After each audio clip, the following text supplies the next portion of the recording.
The fight over abortion rights in Arizona landed in southern Arizona in a courtroom today. Planned Parenthood is taking on the state's attorney general as the abortion law in Arizona is still unclear. News 4 Tucson's Eric Fink has the latest. That lack of clarity impacting Arizonans at every level of the abortion debate. The doctors and their patients, those wanting stricter abortion laws, and those wanting to revive a state law dating back to 1901. Now, the case that could determine the future of the abortion landscape in Arizona begins. The Attorney General has really put politics over patients. Planned Parenthood Arizona President Brittany Fontenot says this legal fight that began with a status conference in court Friday has so much at stake. The case will decide whether an abortion ban first implemented in the 1860s and codified into the state constitution in 1901 can once again become the law in 2022. The abortion ban would send doctors and abortion providers to jail.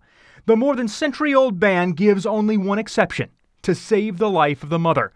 Arizona Attorney General Mark Brnovich argues the injunction that put the ban on hold 50 years ago should now be lifted, clearing the way for the law to go back into effect.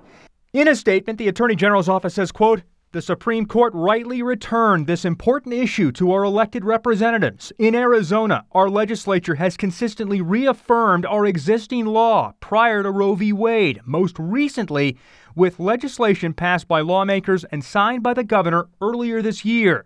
While we wait for the court to issue its opinion, we will continue to seek to protect the most vulnerable."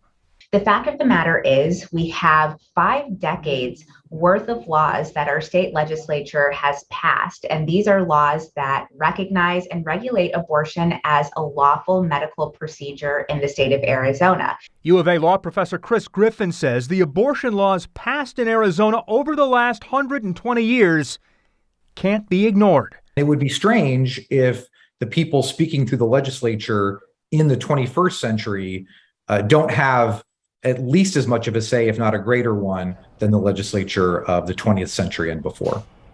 Both sides are back here for a hearing on August 19th.